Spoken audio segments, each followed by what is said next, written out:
Hello everyone. Today we will talk about conditional statement, switch case, and match case statement. Usa na siya ka special nga klase sa conditional statement nga mas efficient kaysa sa if else kung daghan kag option. Atong tan-awon kung saan siya pagamit. What is a switch case? So, a switch case or match case is a control statement that runs different code based on a variable's value, acting as a cleaner alternative to multiple if-else statements. So basically, ang match case na uh, conditional statement is same ra siya sa if-else. Kaso, mas kuan siya, kanang mas simple siya gamiton. Tas mas cleaner alternative kung magamit kag mga if-else nga statement na daghan. Alternatively, you can use switch case.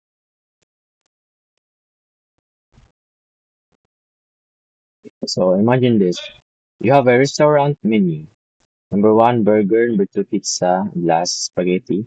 If you use FLs, the code gets long, but with switch case, Java, or match case in Python, it's simpler and more organized. Maghimo ta og sample code ani na pareha ani yung tag menu. So first, we're going to send a variable choice, and then data type is integer.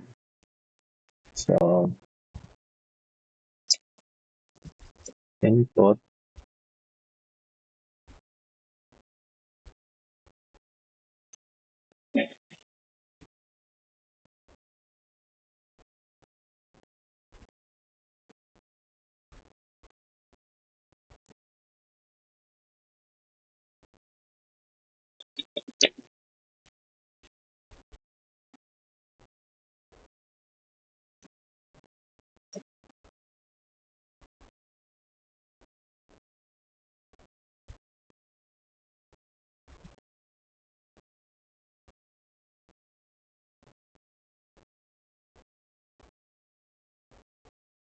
spaghetti.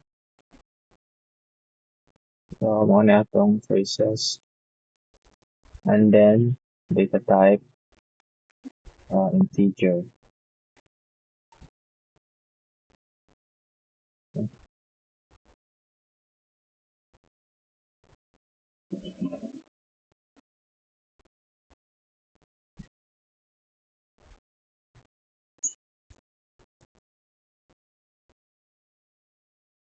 And then match. So atong i-match ang kung saan ang input sa variable na choice. So choice variable,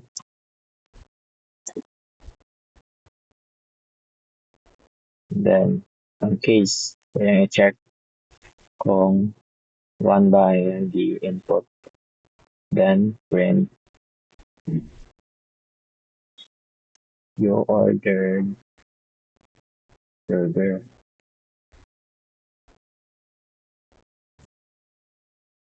Then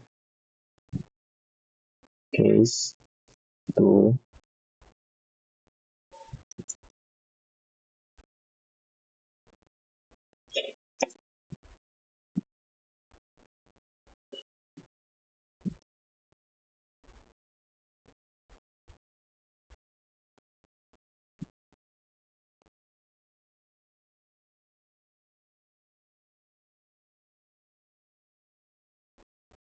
is 3 last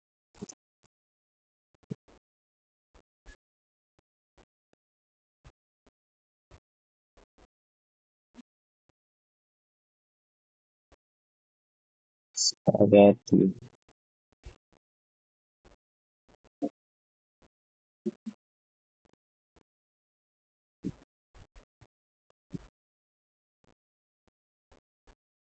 And then, kung humana ka sa mga case, so dito tayo din ka sa default, which is case, then underscore. Then,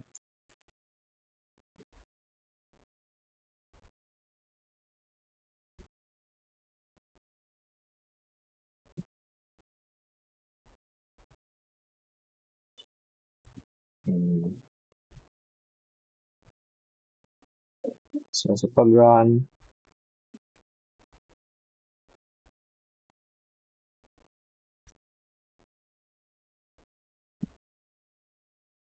so input og sample 1. Dapat ang mo print, ang mo display is kini nga line. So, ito check.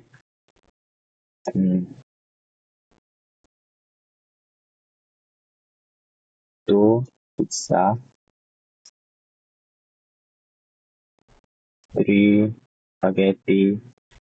Kanya, default, sample. So, sa 3, case 3 lang dataman. So, kung maglapas ka sa 3,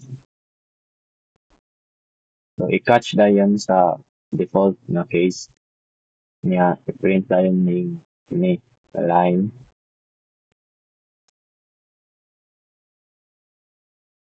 So, mao ni ang basic na paggamit sa match case sa Python.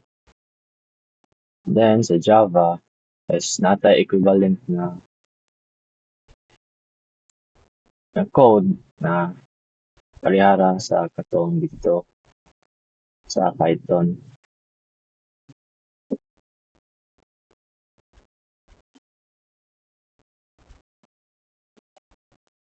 So, kung i-run, 2, pizza, 3, spaghetti, 1, burger. Tapos, kung either 1, 2, or 3, or 4. So, ito siya sa default. So, ano yung tabuan ni first is nag-import ta og scanner class gikan sa Java library para gamiton. So, maning gamit para makabasa og input kan sa user. And then, so nagbuhat ta og scanner object na ang iyang ngalan is IO para makabasa og input gikan sa keyboard. Tapos, nag-display din ta og pick a number 1, 2, 3.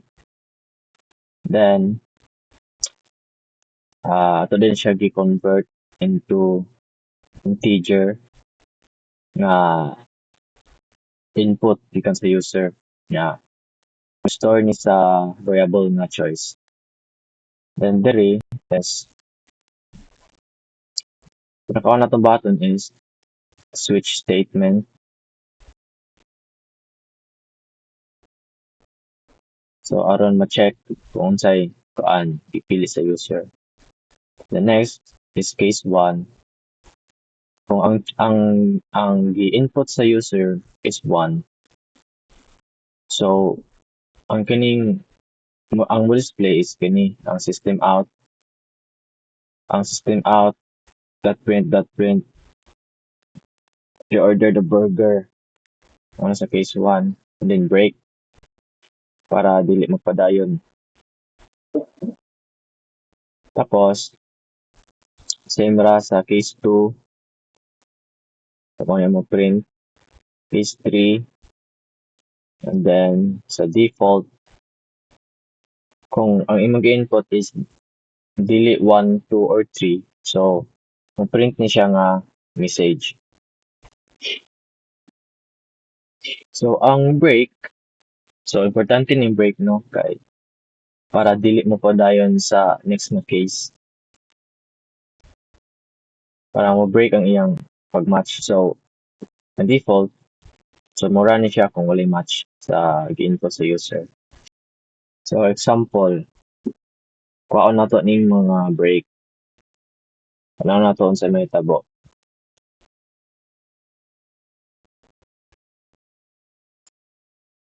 Let me run. So, number one, o, di ba? Na-print tanan. So, ang break, importante gini siya, no? Sa switch case statement. Kay, kuan gid ka ng, kung imo nang gamiton, so, mahunong siya sa kuan, so, sa uban pang case. So, kung walay break, so, bisan og sakto ang gi-input sa user na case. So, padayon siya grant sa program sa ubos ng mga case. So, ang tawag ana is fall through. So, sagaran makahatag din sayop mo sa resulta. So, mga importante dyan na maggamit ta og break kay aron mohonong ang code kada case.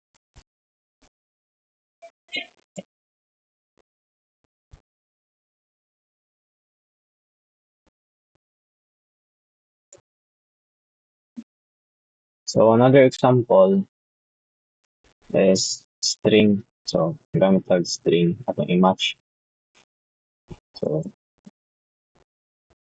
variable.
So, instead of integer, so, gamit atong i-match match ta og string.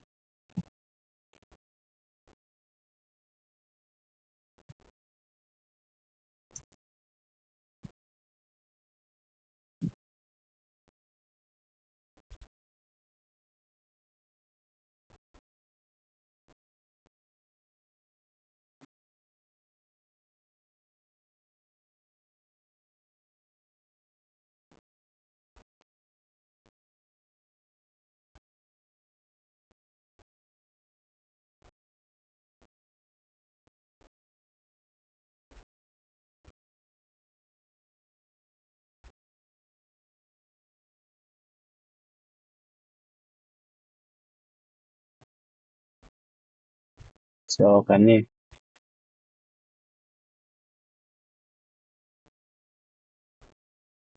So, same ra gyapon gaina pero stringing siya.